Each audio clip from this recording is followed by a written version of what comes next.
창세기 41장 1절에서 24절까지의 말씀입니다. 함께 봉독하도록 하겠습니다. 만 2년 후에 바로가 꿈을 꾼즉 자기가 나일 강가에 서 있는데 보니 아름답고 살찐 7 암소가 강가에서 올라와 갈밭에 뜯어먹고 그 뒤에 또 흉하고 파리한 다른 7 암소가 나일 강가에서 올라와 그 소와 함께 나일 강가에 서 있더니 그 흉하고 파리한 소가 그 아름다운 살찐 7 소를 먹은지라. 바로가 곧 깨었다가 다시 잠이 들어 꿈을 꾸니 한 줄기에 무성하고 충실한 7 이삭이 나오고 그 후에 또 가늘고 동풍에 마른 7 이삭이 나오더니 그 가는 7 이삭이 무성하고 충실한 7 이삭을 삼킨지라. 바로가 깬즉 꿈이라. 아침에 그의 마음이 번민하여 사람을 보내어 애굽의 점술가와 형인들을 모두 불러 그들에게 그의 꿈을 말하였으나 그것을 바로에게 해석하는 자가 없었더라. 술 맡은 관원장이 바로에게 말하여 이르되 내가 오늘 내 죄를 기억하나이다. 바로께서 종들에게 놓아사 나와 떡 굽는 관원장을 칠리대장의 집에 가두셨을 때에 나와 그가 하룻밤에 꿈을 꾼즉 각기 뜻이 있는 꿈이라. 그 곳에 칠리대장의 종 된 히브리 청년이 우리와 함께 있기로 우리가 그에게 말하매 그가 우리의 꿈을 풀되 그 꿈대로 각 사람에게 해석하더니 그 해석한 대로 되어 나는 복죽되고 그는 매달렸나이다. 이에 바로가 사람을 보내어 요셉을 부르매 그들이 급히 그를 옥에서 내놓은지라. 요셉이 곧 수염을 깎고 그의 옷을 갈아입고 바로에게 들어가니 바로가 요셉에게 이르되 내가 한 꿈을 꾸었으나 그것을 해석하는 자가 없더니 들은즉 너는 꿈을 들으면 능히 푼다 하더라. 요셉이 바로에게 대답하여 이르되 내가 아니라 하나님께서 바로에게 편안한 대답을 하시리이다.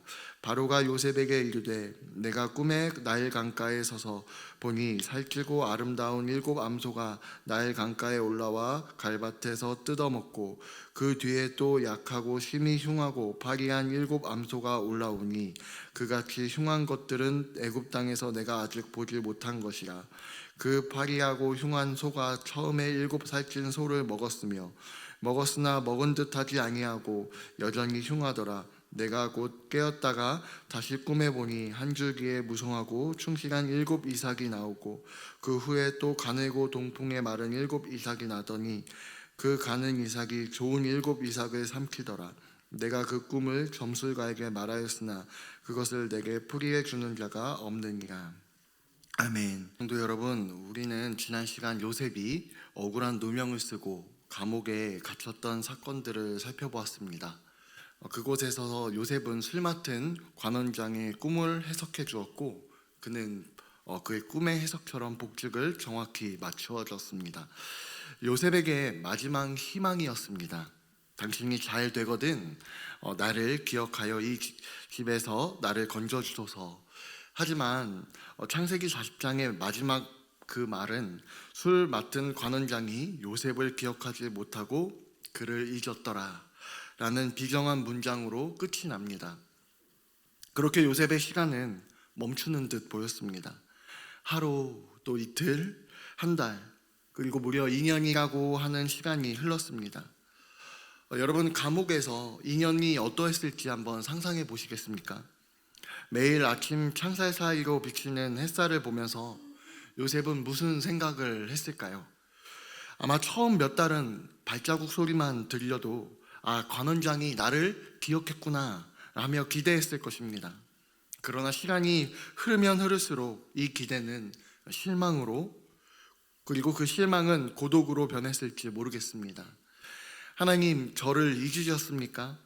저의 성실함과 순결함의 결과가 고작 이 차가운 감옥입니까? 하지만 오늘 41장 1절은 우리에게 놀라운 반전을 선언하면서 시작됩니다. 만 2년 후에 바로가 꿈을 꾼즉, 성경은 이 2년을 헛된 시간이라고 말하고 있지 않습니다. 인간의 눈에는 잊혀지는 시간이었지만 하나님의 눈에는 때가 차기까지를 기다리시는 섭리의 시간이었습니다. 인간의 눈에는 이 시간이 아무런 소용이 없는 것처럼 보여지고, 또 술 맡은 관원장은 요셉을 잊어버리는 것처럼 보였지만, 온 우주의 통치자이신 하나님은 요셉을 단 한순간도 잊지 않으셨습니다. 하나님은 요셉을 단순히 감옥에서 꺼내주는 것이 목적이 아니었습니다. 그를 애굽의 총리로 세워서 열방을 구원할 하나님의 사람으로 완성하기 위해 가장 완벽한 타이밍을 기다리고 계셨던 것입니다. 하나님의 때가 이르자 하나님은 여전히 역사의 움직임 가운데 전면에 등장하기 시작합니다. 그 시작은 요셉의 노력이나 관원장의 기억력이 아니었습니다. 당대의 최고의 권력자였던 이 바로의 꿈에서 시작되었습니다. 바로는 꿈속에서 나일 강가에 서 있었습니다. 이 풍요의 상징인 나일 강가에서 아름답고 살찐 7 암소가 올라와 풀을 뜯고 있는데, 뒤이어서 흉측한 파리한 7 암소가 나타나 그 살찐 소를 잡아 먹어버립니다. 이어지는 두 번째 꿈에서도 충실하게 7 이삭을 동풍에서 마른 7 이삭이 삼켜버립니다. 이 꿈은 단순한 심리적인 현상이 아니었습니다. 8절을 보면 바로의 마음이 번민하였다라고 기록하고 있습니다. 세상의 모든 것을 가진 왕이었지만 하나님이 주시는 이 두려움 앞에서는 한숨도 잘 수 없는 연약한 인간에 불과했습니다. 하나님은 요셉을 감옥에서 끌어올리기 위해서 세상에서 가장 높은 자의 마음을 흔드셨습니다. 요셉이 스스로 감옥 문을 두드리는 것이 아니라 왕궁이 감옥을 향해 문을 열게 만드신 것입니다. 우리는 여기서 중요한 영적 원리를 발견하게 됩니다.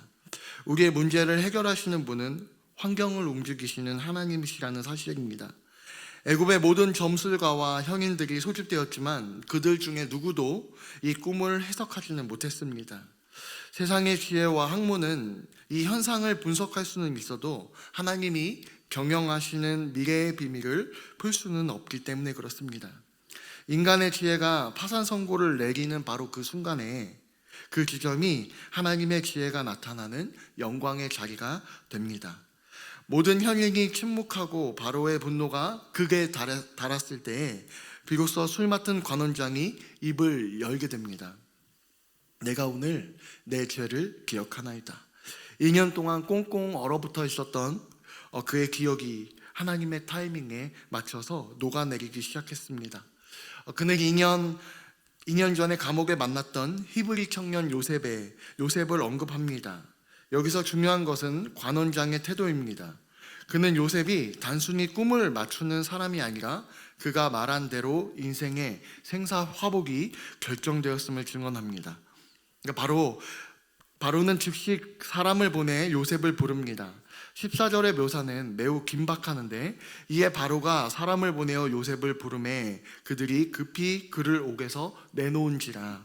여러분, 요셉의 반응을 한번 살펴보시겠습니까? 그는 급히 나가는 와중에도, 물론 왕이 불러서 그럴 수도 있겠지만, 수염을 깎고 옷을 갈아입습니다. 13년이라는 이 긴 세월이 동안 요셉이 견뎌낼 수 있었던 힘이 바로 여기에 있지 않았는가라고 보여집니다.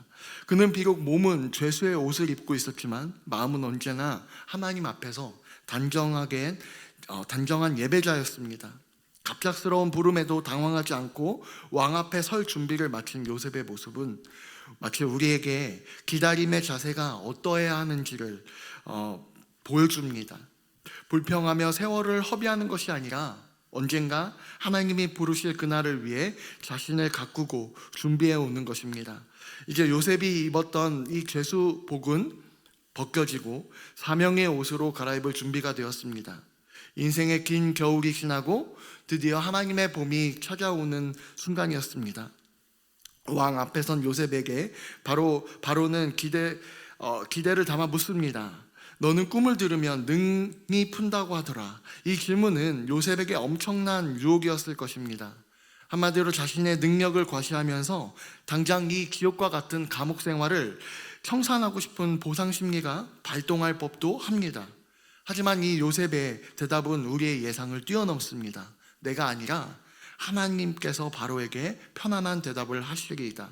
이 한 문장이 요셉이 13년의 고난에 대한 최종의 보고서였습니다. 내가 아니라 하나님께서. 요셉은 지난 세월을 통해서 철저히 자아를 죽이는 훈련을 받았습니다.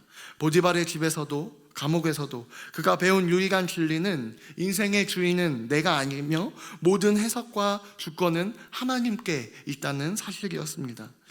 요셉은 자신에게 쏟아지는 이 스포트라이트를 하나님께로 돌립니다. 오늘 본문의 마지막인 17절부터 24절까지는 바로가 요셉에게 자신의 꿈을 다시 한번 상세히 설명하는 내용이 나옵니다. 바로는 이제 일국의 왕이 아니라 진리를 갈구하는 한 인간으로서 하나님의 대리인 이 요셉 앞에 서 있습니다. 요셉은 바로의 말을 경청하며 인간의 지혜가 아닌 하나님의 마음으로 그 꿈을 해석할 준비를 합니다. 비록 본문은 꿈을 설명하는 것으로 마무리되지만 우리는 이미 결말을 알고 있습니다. 하나님을 높이는 자를 하나님께서 어떻게 높이시는지를 우리는 알고 있습니다. 말씀을 맺겠습니다. 성도 여러분, 오늘 우리는 인연이라는 침묵의 시간을 뚫고 역사하시는 하나님을 보았습니다. 우리의 삶에도 혹시 잊혀진 것 같은 인연이 흐르고 있지 않으십니까? 그러니까 열심히 정직하게 우리는 신앙생활을 하였는데 우리의 상황은 나아지지 않고 사람들은 나를 잊어버린 것 같은, 우리를 잊어버린 것 같은 고독 속에 계신 분은 우리 중에 있을 줄로 압니다. 기억하십시오. 술 맡은 관원장은 우리 여러분을 또 저를 잊었을지 모르겠지만 하나님은 한 번도 우리를 잊으신 적이 없다라는 것입니다. 오히려 그분은 우리를 위해서 세상의 가장 높은 자를 흔들고 계시며 가장 완벽한 옷을 준비하고 계십니다. 우리 요셉처럼 고백했으면 좋겠습니다. 내가 아니라 하나님이십니다.